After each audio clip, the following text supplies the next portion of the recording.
જાહેર મંચ ઉપરથી નીતિન પટેલે એવું કીધું કે ખ્રિસ્તીઓની જે સંખ્યા છે એ વધી રહી છે અને હિન્દુઓને ફોસલાવીને ધર્માંતરણ કરવામાં આવી રહ્યું છે અને હિન્દુઓની વસ્તી છેલ્લા ઘણા સમયથી ઘટી રહી છે, જે એક મોટો ચિંતાનો વિષય છે. ગુજરાતના પૂર્વ નાયબ મુખ્યમંત્રી નીતિન પટેલ બોલકા છે અને ઘણી વખત જાહેર મંચ ઉપરથી બિંદાસ વાત કરી દેતા હોય છે અને એ એમની એક ઓળખ છે.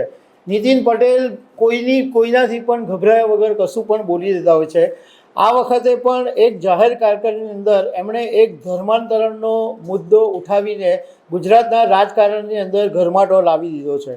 તો આના વિશે હું તમારી સાથે વાત કરીશ. મારું નામ રાજેશ શાહ છે અને તમે જોઈ રહ્યા છો ગુજરાતના સૌથી મોટા ડિજિટલ ન્યૂઝ પ્લેટફોર્મ ખબરછે.com. ગુજરાતમાં કાયમ મોટે ભાગે ધર્મ પરિવર્તન એટલે ધર્માંતરણનો જે મુદ્દો છે એ હંમેશા સ્ફોટક રહ્યો છે.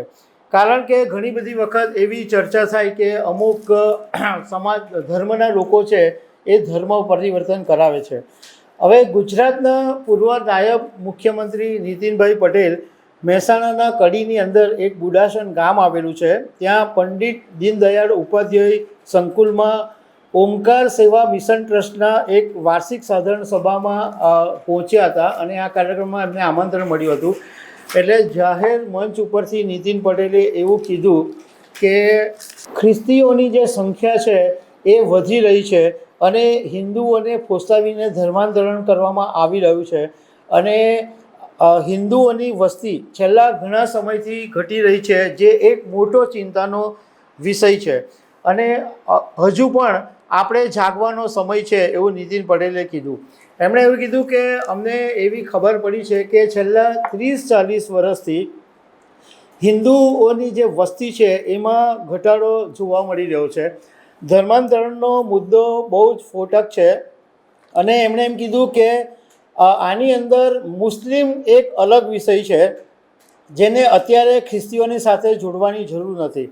એમણે એવું કીધું કે બે ધર્મના લોકો છે કે જે જુદી જુદી રીતના ધર્માંતરણ કરવાનું કામ કરે છે, પરંતુ એમનો જે હેતુ છે એ એક જ છે અને એ હેતુ એ છે કે કોઈ પણ રીતે હિન્દુઓની સંખ્યા ઘટાડવી, હિન્દુઓની વસ્તી ઓછી કરવી, એ જ એમનો બંનેનો હેતુ છે. એક વિદ્રોહીનો પક્ષઘર છે જે હિંસક માધ્યમથી લોકોને ધર્માંતરણ કરાવે છે અને બીજો ધર્મ એવો છે કે જે પટાવી ફોસલાવીને અને હાથ ફેરવીને ધર્માંતરણ કરાવે છે.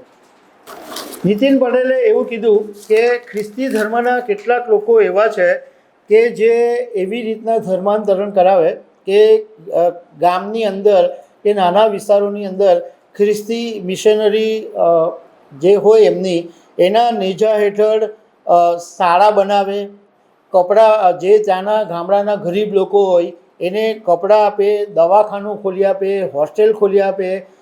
મતલબ કે એમને જેટલી જીવન જરૂરી જેટલી વસ્તુઓ હોય એ આ ખ્રિસ્તી મિશનરી પૂરી પાડે. એટલે જે ગરીબ અને ભોળા લોકો છે એમને આ બધી વસ્તુઓ મળી જાય તો એ લોકો કંઈ બી કરવા તૈયાર થઈ જાય અને આવી રીતના પટાવી ફોસલાવીને એમના માથા પર હાથ ફેરવીને ખ્રિસ્તી ધર્મના લોકો જે છે એ ધર્માંતરણ કરાવી રહ્યા છે. અને આ વસ્તુ હવે આપણે સમજવાની જરૂર છે કે ભાઈ આવા ગામડાની અંદર જે મિશનરી ખ્રિસ્તી ધર્મની મિશનરી આવા લોકોને લાલચ આપીને જે લલચાવીને કરાવે છે એની સામે આપણે જાગવું પડશે. આ ઉપરાંત નીતિન પટેલે હમણાં તાજેતરના જે અંબાજી મંદિર નજીક જે પાડલિયા ગામ છે એમાં જે ઘટના બની કે પોલીસ ફોરેસ્ટની ટીમ અને રેવન્યુ ટીમ ઉપર 500થી વધારે લોકોએ જે ટોળાએ હુમલો કર્યો એ બાબતે પણ નીતિન પટેલે નિવેદન આપ્યું. નીતિન પટેલે એવું કીધું કે પાડલિયા ગામની અંદર જે ઘટના બની એમાં પોલીસ કાર્યવાહી કરે અને મામલો શાંત થઈ જાય એવું હોતું નથી. કારણ કે આદિવાસી સમાજના લોકો છે એને તમે ગુસ્સાથી કે બળજબરીથી પ્રેશરથી તમે એની પાસે કામ નહીં કરાવી શકો. તમારે એમને જો પાસે કામ કરાવવું હોય તો એમને બહુ શાંતિથી પ્રેમથી તમારે એને સમજાવવા પડે અને એક સમાજની રીતે એમની સાથે ડીલ કરવી પડે ત્યારે એ માને છે. તો દર્શક મિત્રો, આવી અનેક વાતો સાથે અમે તમને મળતા રહીશું. Thank you very much.